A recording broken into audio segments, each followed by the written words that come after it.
feel to be in business with Aventurine. I bet you're not used to it. That's just his style. All or nothing is his mantra. He's always cozying up to his clients while egging them on to undertake some dangerous assignment with him. But Aventurine's luck has always been good.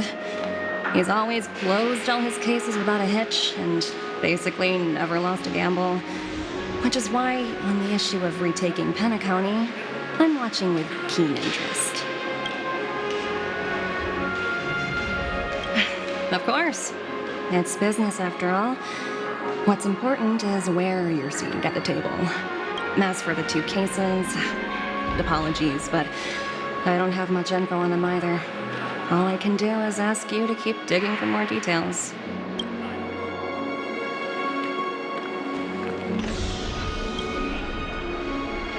We're carrying out our captain's orders. What do you want? We made a mistake last time, and we're working hard to rectify it now. So that's it. They were the pair who were after Firefly at the time. It's you again. Well, spit it out. Stop bothering us if you've nothing important. So you know each other. Why do you keep running into people you've beaten up before?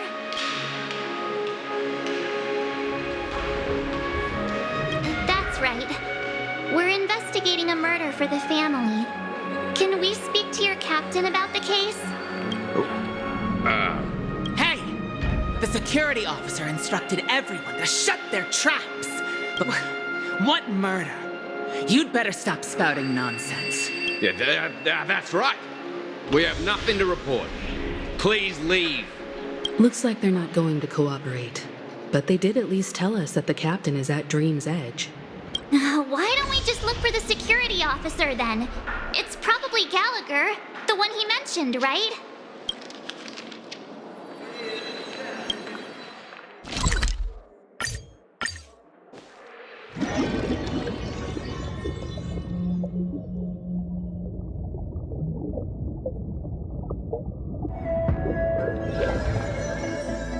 Such tight security. I bet they're stumped by the case as well. Constructing dreams. Gallagher. Gallagher. Apologies. The Bloodhound family is running an investigation up ahead. No unauthorized personnel allowed. Hold on a minute. I think I've seen you before. The gray-haired one. How much trouble have you stirred up exactly on Penacony? You think you look alike? Wait, are you for real? Not possible. It was you the last time, yelling about some clockwork friendship while beating me up with that silver-haired girl. I'm not letting you get by this time. Please leave, or I'll have to get on my knees and beg you. Huh?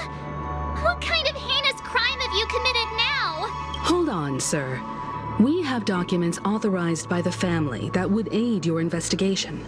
Who exactly is this Gallagher you keep talking about? There's been a few people mentioning this name.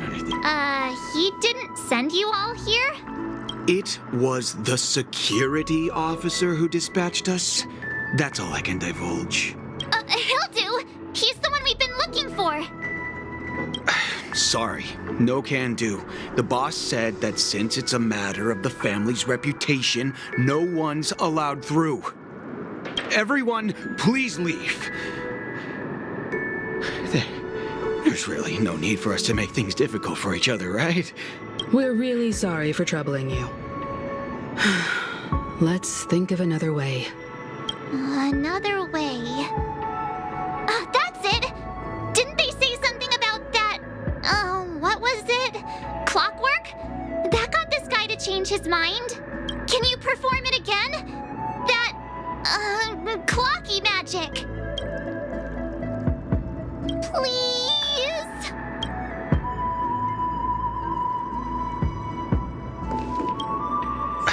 Sorry, no can do.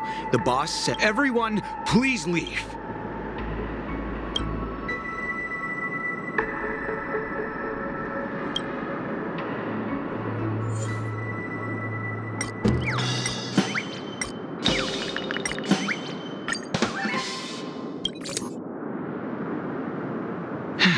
Let me see what time it is now. Whoa! It's this time already. Time to clock out. And no one's gonna stop me.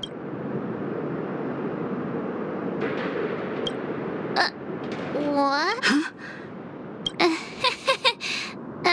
This clockwork trick of yours, it's kinda dangerous. At least he won't be getting in our way again. Let's go find that Gallagher and ask him the intricacies of the case. I was wondering what all the commotion was. Huh. Oh, it's you guys. Welcome. Since you made it here, what can I do for you? Hello, Mr. Gallagher, sir. Judging from your tone, it sounds like you were expecting us. Miss Himiko, you're too polite. There's no need to call me sir. Mr. Gallagher, you even know my name. Of course I do. You folks are from the legendary Astral Express and honorable guests of the Watchmaker. I had an encounter with this gentleman in the golden hour. I remember that little silver-haired girl was there too. I'm sorry for what happened to that kid. This is also the reason why we've come to visit you, Mr. Gallagher. The Express can't just overlook the death of that child. The Nameless involved with the family. What an unpredictable twist of fate. Why? What's wrong with the family? It's nothing. On Penacony, everyone loves the family. No matter how much one resists the beautiful dream, when the time comes, they too will find it hard to let go. Who wants to leave a warm nest? Just idiots, little kids, and inebriated fools. Mr. Gallagher seems to be getting at something. Well, you got it wrong. I'm not. You want to discuss the case? Sure, come with me. This is not a good place to talk. Let's go elsewhere.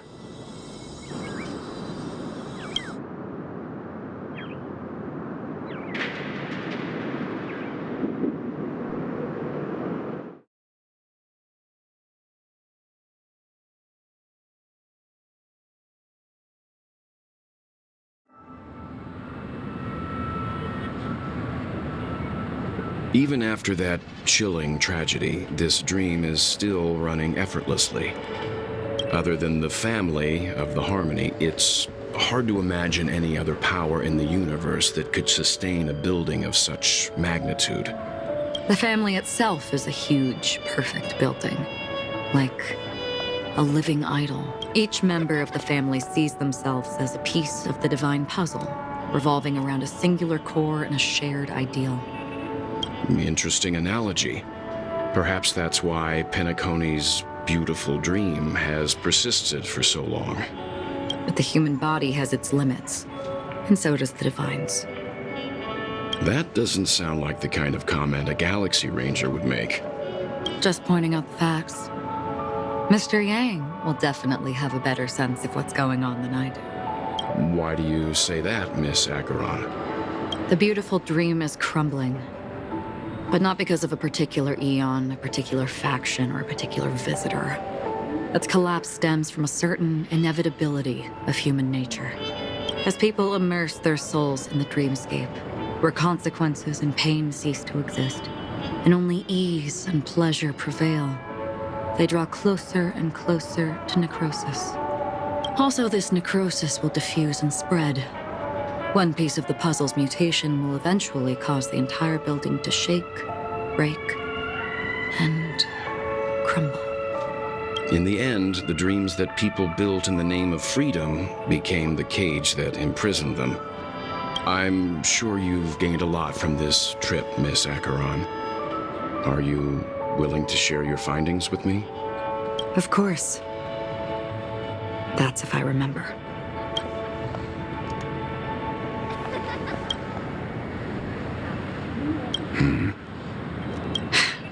Don't mind me. It's just a habit. Owing to events in the past, I've become easily forgetful. Take your time. That should do it. I vividly remember everything that occurred on Penacony. Ask away. The moment of daybreak.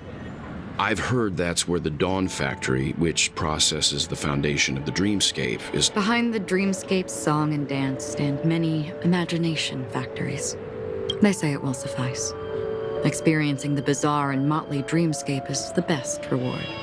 There, I encountered a young woman who had just come of age. The perfect time to indulge in beautiful dreams. For certain reasons, her wish was difficult to fulfill. Gilded Hour. It's said to be Penacony's currency center. Yes. It is a fortress-like financial city, the economic heart of the dreamscape. Everyone there is exquisitely dressed and always in a hurry. I've never met anyone who is willing to talk. I could only stand at the crossroads, watching crowds of people hurrying like the wind through the jungle of steel. I don't know if they would open the vault door, but before I left, I witnessed a well-dressed Pepeshi person plummet from the sky. I hear the Blue Hour is very romantic. Do you have any tales to share? Perhaps Mr. Yang has heard. There is a large boat called the Eventide, anchored along the Sea of Dreams. I ran into a wizened lady there. She was at the dock, waiting for her long-departed lover to return. In the humid sea breeze, she spoke of her own youth. Like many who desired wealth and love. Finally, she suggested we continue our conversation on a boat in the shallows. Finally, we retreated to the beach. The dreamscape of chic, luxury, and consumerism, the moment of dusk. Mike. Then you all must have seen those who are attempting to realize their dreams. Or have realized them. I saw an Intellitron there, who was preparing to auction himself. When someone wins a bid, under stipulated periods and rules, that Intellitron had been auctioned off 12 times, and I participated in his 13th. Now, this time around, there were no successful bids for him. This is what I've seen and heard along the way. Someone once said to me, Penacony wasn't like this a long time ago, nor should it be. I've traveled through the reality and dreamscape of the planet of festivities, watched the tides of night rise and fall when time stopped for people, where the spirits of the rich and impoverished remain forever fixed on their own scales. This is why I think the collapse of the beautiful dream is inevitable. There might be a way to change everything. Perhaps. But if this is indeed the world that people desire, if this is precisely why life chooses to slumber, should we still seek to change it?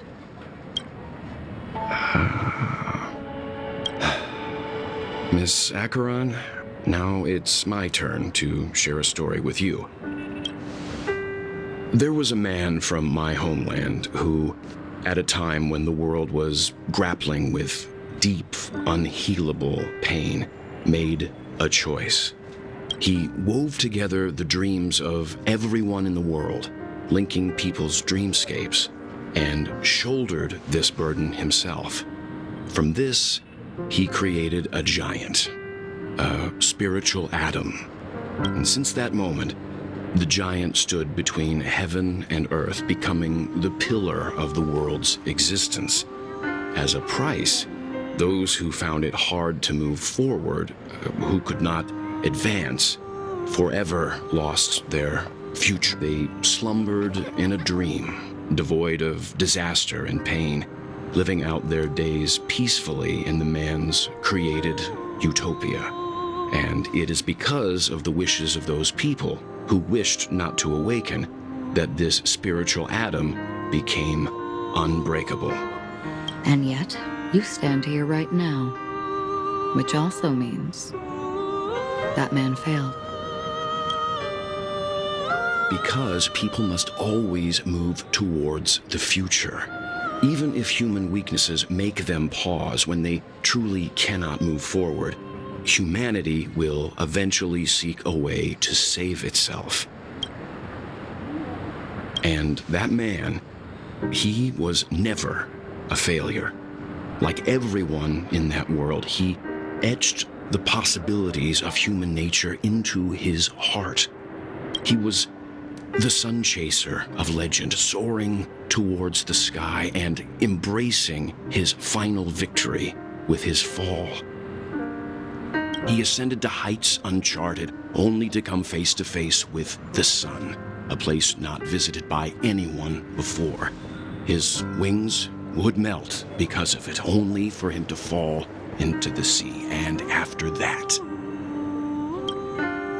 countless others would surpass him, soaring to even greater heights. A fitting metaphor for the Nameless's trailblazing spirit. Thank you, Mr. Yang. I know what you wish to confirm. The universe has innumerable similar, yet different worlds. In these worlds, there are innumerable people who look alike, yet don't. I, too, have embarked on journeys, encountering old friends with familiar faces on different worlds, witnessing their destinies follow paths similar to mine. So I will tell you, even if not completely similar, the story you just told, it overlaps with my past. I ended that man's life, alone.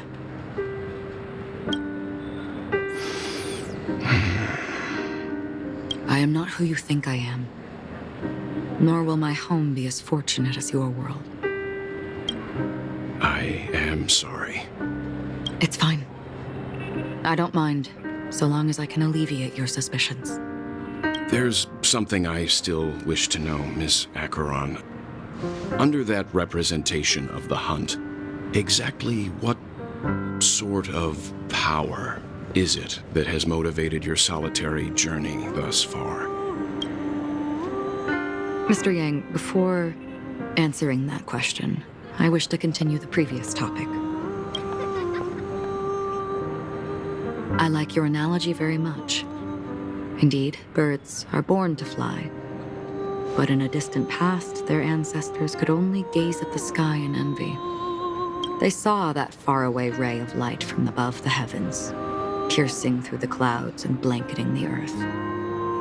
And so, time and time again, generation after generation, the birds spread their wings and took to the sky, attempting to touch its ceiling, all because the sun was there.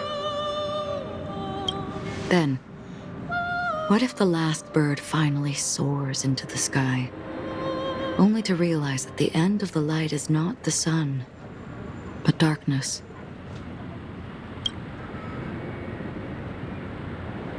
Then why, exactly, do we even walk towards the light?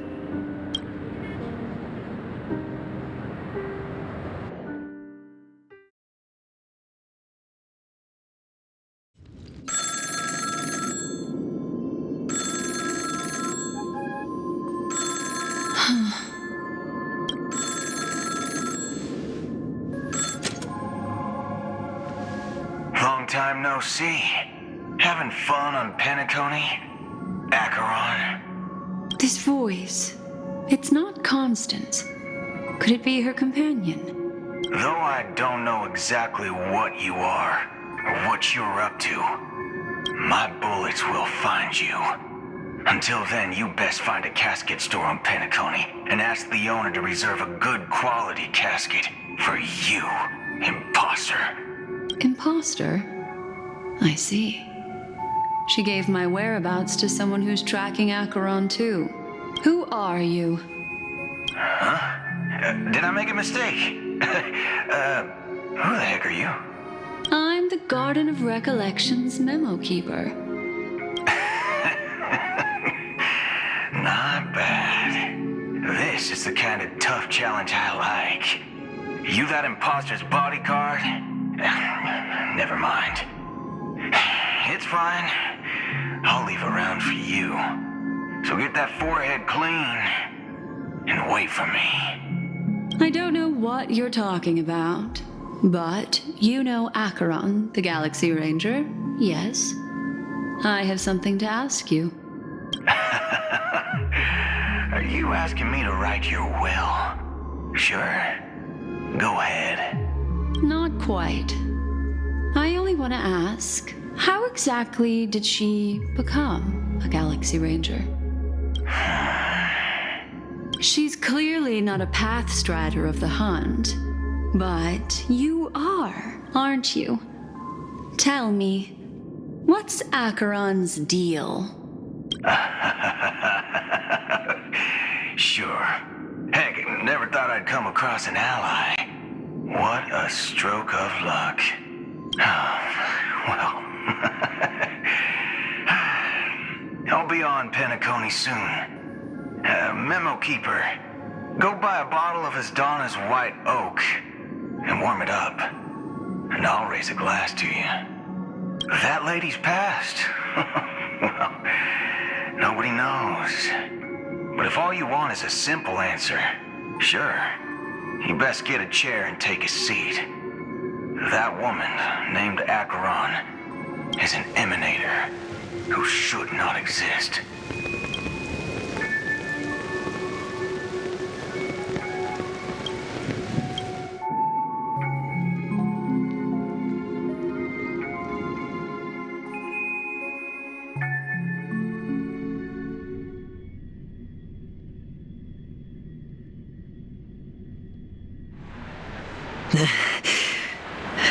You look pale. Or is that also part of your act? I didn't think you'd have the nerve to show yourself. I thought this was exactly what you wanted.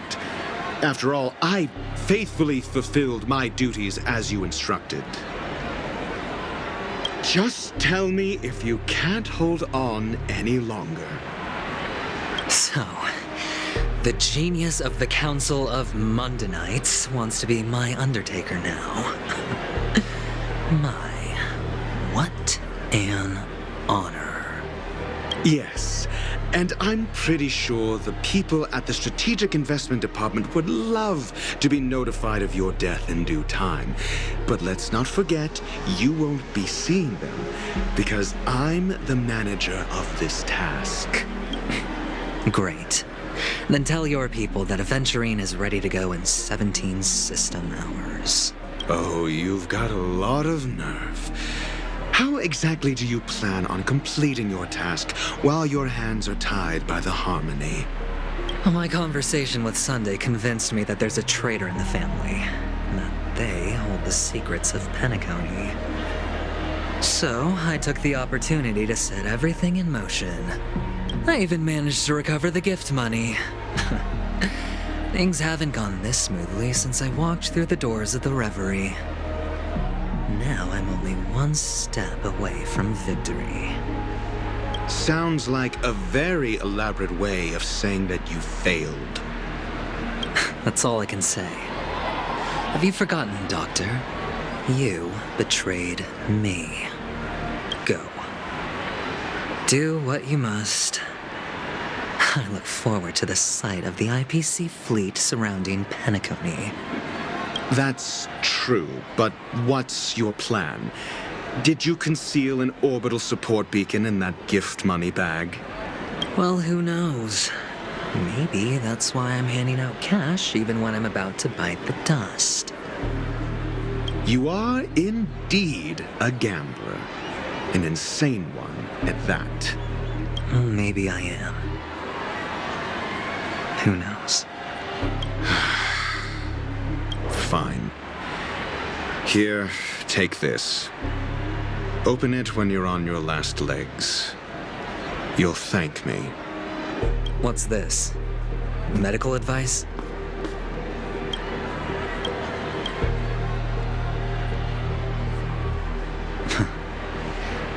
You catch on pretty fast, Doctor. Asking me to solve a case without giving a single clue. How typical of you wing-headed scoundrel. But the way you're all on edge about that stowaway, it's just as I guessed it would be. As for now, let the rain of wealth from the IPC fall evenly on everyone.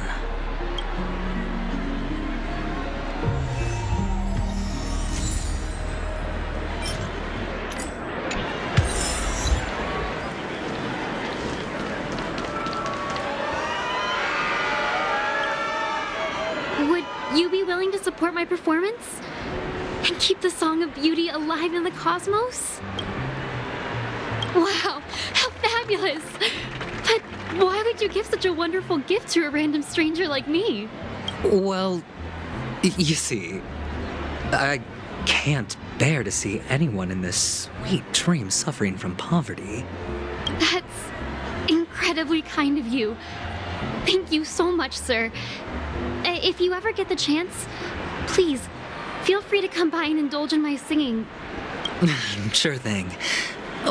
By the way, do you happen to know anything interesting about death? Death? That's a pretty scary topic, and it doesn't really match the mood of this sweet dream. Oh, you see, I'm a tabloid reporter collecting ghost stories in Penacony. As you know, the more chilling the stories, the more attention they get. Well, if you're up for some gossip, it's not about death, but there have been some rumors about a guest at the reality hotel who fell into a deep sleep and didn't wake up. It was like they were in some sort of coma. Nobody knows what caused it, but luckily the customer eventually regained consciousness. Thank you. This will make for a very juicy headline. May Shibe protect us. Unexplained coma. That's actually what happens to your body if your brain dies in a dream. But unfortunately, the customer ended up waking up in the end. I can feel something inside my head. Is the harmony starting to kick in?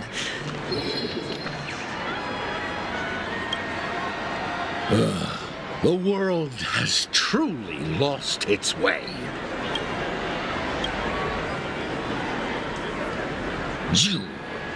Wait. I get it now. This is some sort of prank show, right? You youngsters are always looking for a quick way to get an audience. But A great show will start soon, old man. But before that, I need to ask you something. Do you know where I can find death in this dream? Ah, I see. Another fearless youngster looking for death, huh? Well, let me give you a piece of advice. Don't think you're the first one who's ever thought of that idea. Death? Not even remotely innovative. I bought it from Dr. Edward. He claimed it was some exclusive fancy schmancy stuff. Now, the effects were awful. First, some monster covered in eyes stabs you in the gut, and then all you see are blurry glimpses of buildings and lights. The sky was spinning so fast it almost made me puke. Is that all? Yeah, what else can you expect? Don't put too much stock in the Penacony movie industry. They even call this junk groundbreaking art. Can you believe it? What a joke. Well, I'll leave you be then. I hope you have a wonderful day. A monster covered in eyes. That sounds like the Memory Zone meme. But buildings and lights... I don't think those have anything to do with death. The disturbing voice in my head. It's getting... Take care, my friend. If you ever find yourself in danger, remember that the hounds are always ready to help.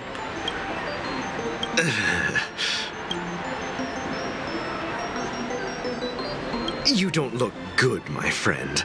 If you need assistance, I can contact the hotel and have them wake you up forcefully. That won't be necessary. I have some business to attend to. But thank you all the same. All right, then. If you ever need help, don't hesitate to reach out to us hounds. Well, actually, I do need a favor. Stowaways? How could there be stowaways in Penacony? We've never had anything like that before. All right. Good luck with your work, then. What was I even thinking? Family would never share intel with the IPC.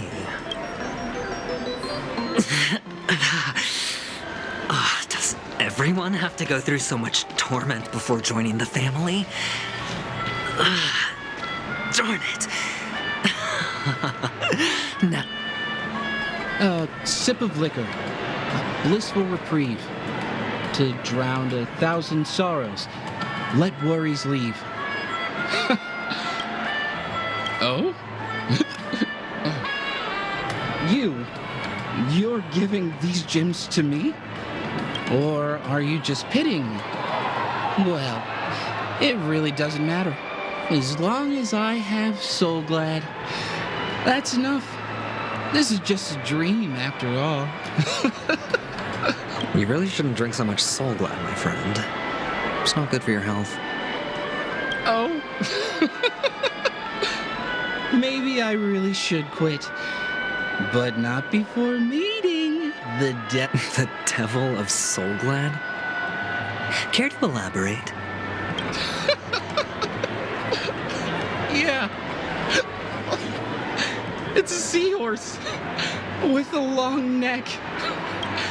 They say it loves to appear to drunk people, especially the ones who are passed out on the side of the road. How funny. Yeah. Very funny indeed. Thank you.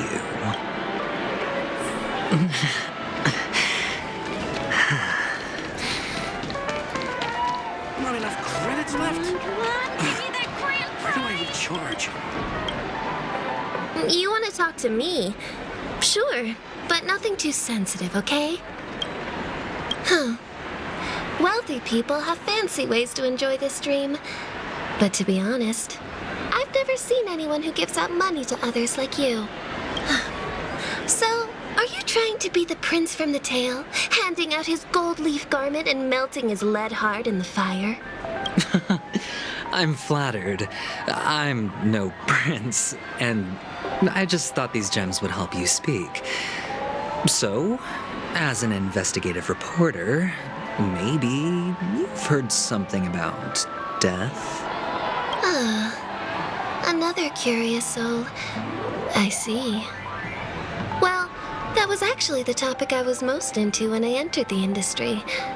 But my boss shut it down. How did your boss talk you out of it? Well, she simply said, covering baseless urban legends like that would make us look like some third-rate tabloid. I thought about it, and she had a point. Reporting on stuff like blowing out birthday candles and getting spooked by nightmare ghosts isn't exactly professional material. Guess she's got a point. Thank you for sharing.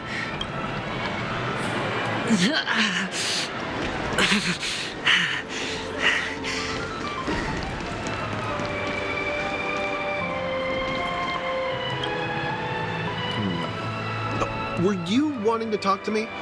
Sorry, I thought you were checking out something behind me. Is this a gift? For me? Are you sure this isn't some kind of mistake? Yes. Is this for real? Someone is actually giving me a gift. Not for my parents, but for me. Thank you. Thank you so much. Oh, it's not much. I just want to ask you something. I knew it. What's on your mind? Are you trying to ask about my father or my mother? Neither. I just Wanted to know if you've ever heard about death in the dreamscape? Oh, you sound just like my father. Always warning me about danger, even in dreams. He's an Intellitron, so his dream entry methods are different from us organics. Hey, stay positive. Gold will always shine one day, right? The devil of Soulglad, dangers in the dream, and nightmare ghosts. Well, surely death is a popular topic in this sweet dream granted by the family. Well, I've collected a bunch of rumors, but no useful clue.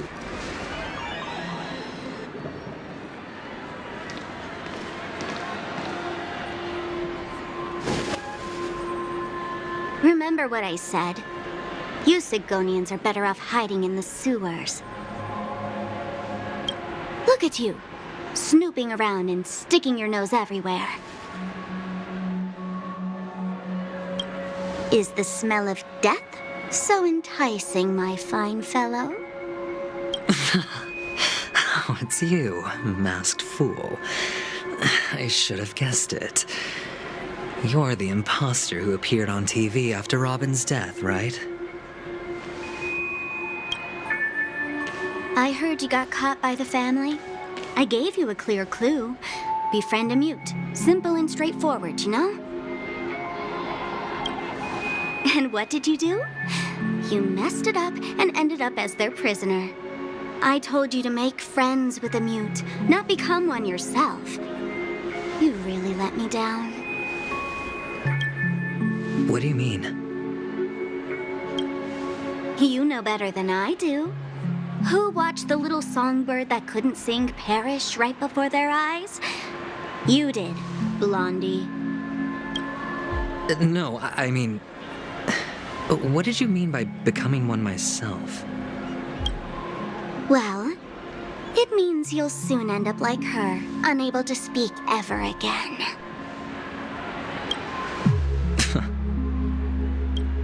But it's a good thing if you ask me, because... Because I'm getting closer to the truth, right? Oh? Why else do you think I'm handing out cheap trinkets all over the streets, fool? All part of the act. Fool's bait. The more pathetic I seem, the more likely you'll come sniffing around. So, now that I've drawn you out, will you... Why should I help you? Don't you want to see Penacony descend into... chaos? Well, I can make that happen. I just need an answer to one question. Back then, when you asked me to find a mute, did you really mean Robin?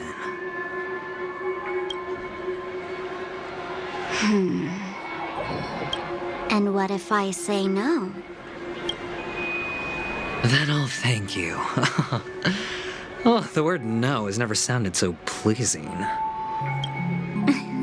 Well done. I admit I underestimated you, but what difference would it make? Let me tell you something.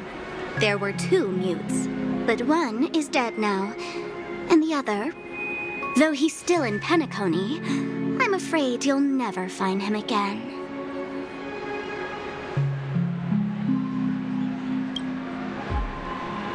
Now I'm completely sure that I was on the right track from the beginning and never strayed, fool. Right now, there are only 2 things missing from my grasp. The meaning behind the truth, and the means to expose it. How impressive.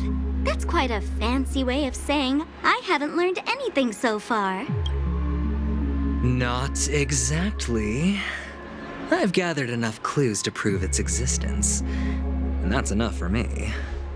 As for the answers to my questions, I'll find them within 16 system hours. Oh, really? Only 16 system hours? Well, let me lend you a hand. Here you go. This is my precious, mutually assured destruction button, and I have one just like it. When either of us presses it, the other and the whole of Penacony will go up in smoke. If you're really so desperate for the IPC to take over Penacony, blowing up the chessboard isn't a bad idea. Start from scratch. That's where the IPC excels, right?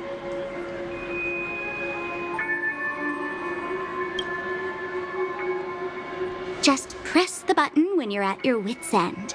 And of course, feel free to reach out to me for my hospice care, too. Oh, a deadly button, huh? Well, I guess the family didn't take your threat seriously at all. Otherwise, how on earth did you manage to bring it in here? I have my own ways. That's all you need to know. Well, I'm afraid I'll have to decline your offer. Who knows if your little gadget will actually work. By the way, I have no plans to search for the other mute friend you speak of, but it's good to hear that he's still here in Penacony. I'll handle the rest myself. I'll orchestrate a grand finale for the downfall of the family. And at the climax, the walls will crumble, people will wake up, and those who couldn't speak will find their voices again. When that time comes, go ahead, press the button, light up the sky with a magnificent fireworks display for me. Catch you later, fool. You're still talking big, but sure, if that happens, I'll stay true to my word. Just don't let me down now, okay?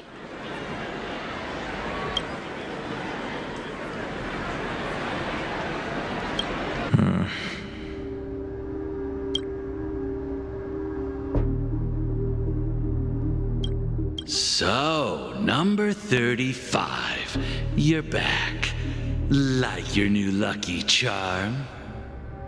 Can a commodity code really be considered a lucky charm? Silence!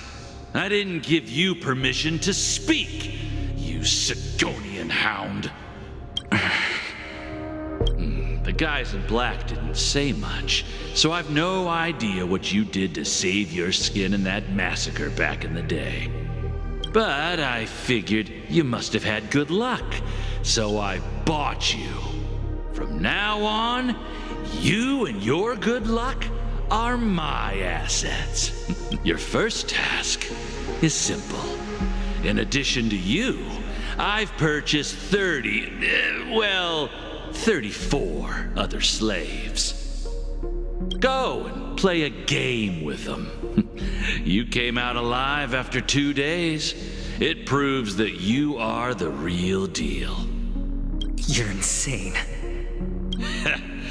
Testing out if you're a good product. Aren't you worried that the money you spent on me will go to waste? I've got stacks on stacks, Blondie. The slave market is never short of self-righteous brats like you. But you look good, and that's why many customers are betting their fortunes on a scrawny brat like you. So go along now, and don't let your master down. How much did you spend? What? My price. How much did you pay for me? Huh. You really want to know? Well, it was 60 tanba. No more. I'll take my chances. 30 tanba. If I come back alive, you'll give me 30 tanba. Deal? Are you trying to strike a bet with me? Oh, you've got some guts. Yeah, sorry, but that won't do. Don't forget your place, slave. You're not qualified to be at the table. You're just a chip, a life thrown away in someone else's hands. Either you come back with more chips for your master, or you never come back. It's all or nothing. Don't embarrass me, my lucky hound.